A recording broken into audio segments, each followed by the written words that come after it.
Praise the lord. ప్రభు పేరిట మీ అందరికీ శుభాలు తెలియపరుస్తున్నాను.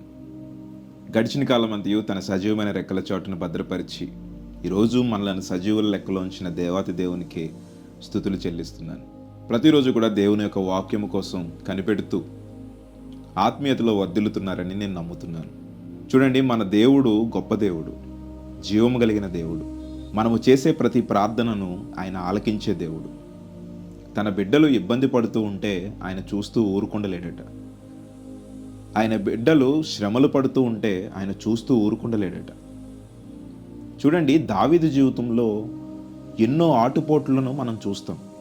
దావీదుని సౌలు చంపాలనుకున్నప్పుడు, దావీదును శత్రువులు చంపాలనుకున్నప్పుడు దావీదును ఏ విధముగా దేవుడు రక్షించాడో, దావీదు దేవుణ్ణి ఆశ్రయించి ఏ విధంగా జయాన్ని పొందుకున్నాడో మనము కీర్తనల గ్రంథం 18వ కీర్తనలో మనం చూస్తాం. ఆ అధ్యాయంలో దేవుడు దావీదుని ఏ విధంగా రక్షించాడో, దావీదు ఏ విధంగా దేవుని మీద నమ్మకం పెట్టుకున్నాడో మనం చూడొచ్చు. ఈరోజు నీ జీవితంలో శత్రువులు ఉండొచ్చు, నీ జీవితంలో శ్రమలు ఉండొచ్చు, నీ జీవితం అంతా నీవు ఓటమినే చూస్తున్నావేమో. ఈరోజు దేవుడు మనకి జయాన్ని ఇవ్వబోతున్నాడు. ఎందుకంటే నీవు దేవుని వైపు తిరిగితే ఆయన నీ వైపుకు తిరుగుతాడు. మనము దేవుని వైపుకు తిరగకుండా మన జీవితంలో జయ జీవితాన్ని చూడాలనుకోవడం అసాధ్యం. నువ్వు ఆయన తట్టుకు తిరిగి, ప్రభువా నా పరిస్థితి ఇది అని నువ్వు చెప్పగలిగితే ఆయన నీ పక్షాన యుద్ధం చేస్తాడు, నీకు జయ జీవితాన్ని ఇస్తాడు. దావీదు కూడా దేవుని సన్నిధిలో దేవుని మీద ఆధారపడ్డాడు. అతను ప్రతి విషయంలో, ప్రతి సందర్భంలో కూడా దేవుని యందు విశ్వాసము కలిగి, భయభక్తులు కలిగి జీవించాడు. కీర్తనల గ్రంథం 18వ అధ్యాయంలో దావీదు శ్రమల్లో ఉన్నప్పుడు ఆపత్కాలమును మొరపెట్టగానే దేవుడు ఏ విధంగా తనకి సహాయం చేశాడో మనం చూస్తూ ఉంటాం. వెంటనే మీకు ఒక డౌట్ రావచ్చు, దావీదుకు సహాయం చేశాడు దేవుడు, బాగానే ఉంది, కానీ నా జీవితం ఏంటంటే ఇలా అయిపోయింది? నేను దేవునిలో బాగానే ఎదుగుతున్నాను, ప్రార్థన చేస్తున్నాను, వాక్యం చదువుతున్నాను, ప్రతి ఆదివారం క్రమం తప్పకుండా మందిరానికి వెళ్తున్నాను, కానీ నా జీవితం ఏంటండి దేవుడు పట్టించుకోవట్లేదనే సందేహం నీకు వచ్చి ఉండొచ్చు. ఈరోజు ఈ వీడియో చూస్తున్న నీకు ఆ సందేహం ఉందా? పరిశుద్ధ గ్రంథంలో ఉన్న భక్తులందరికీ దేవుడు బాగానే సహాయం చేశాడండి, మనం ప్రతిరోజు చదువుతూనే ఉంటున్నాం, కానీ నా జీవితానికి ఏంటండి దేవుడు సహాయం చేయట్లేదనే సందేహాన్ని నీవు కలిగి ఉన్నావా? ఒకసారి మనం పరిశుద్ధ గ్రంథాన్ని క్షుణ్ణంగా పరిశీలిద్దాం. ఎందుకు మన జీవితంలో జయ జీవితాన్ని చూడలేకపోతున్నాం? ఎందుకు శోధనలను ఎదిరించలేకపోతున్నాం? ఎందుకు మనం ఆ యొక్క శ్రమలను ఎదిరించలేకపోతున్నాం, విడుదలను పొందలేకపోతున్నామో మనం ఒకసారి పరిశీలన చేద్దాం.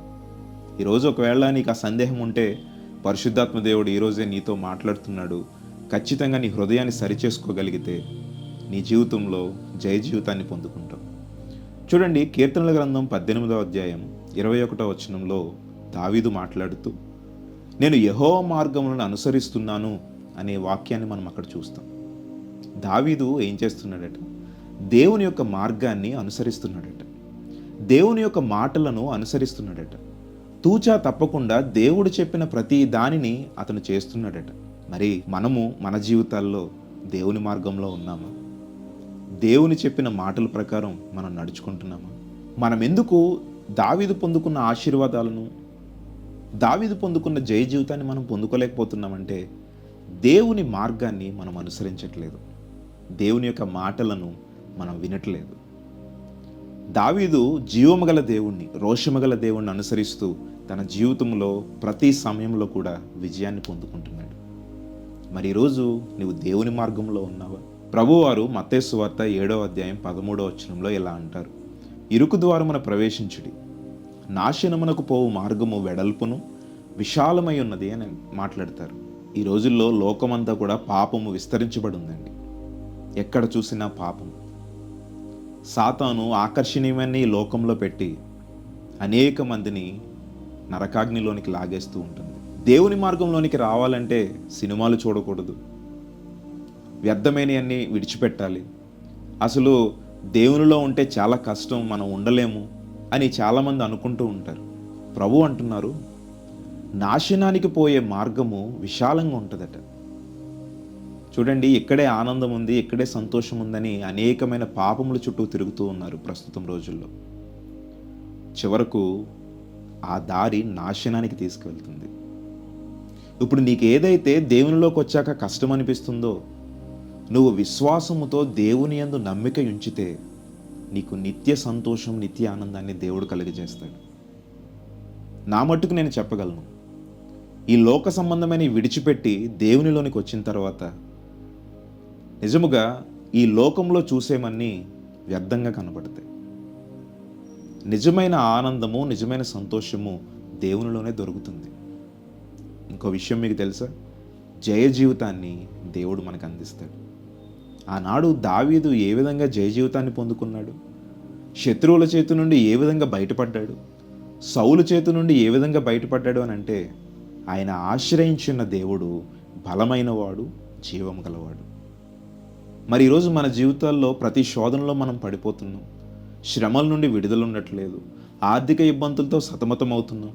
ఇవన్నీ ఎందుకు మన జీవితాల్లో జరుగుతూ ఉన్నాయి? ఎందుకు మనం జయ జీవితాన్ని పొందుకోలేకపోతున్నామంటే దేవుని యొక్క మార్గాన్ని మనం అనుసరించట్లేదు.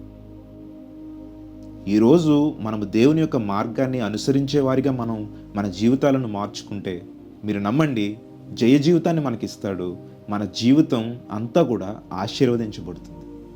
నీ కుటుంబం ఆశీర్వదించబడుతుంది. చివరకు నిత్య రాజ్యానికి దేవుడు నిన్ను చేరుస్తాడు. మరి ఈ రోజు నుండి దేవుని మార్గాన్ని అనుసరిస్తారా?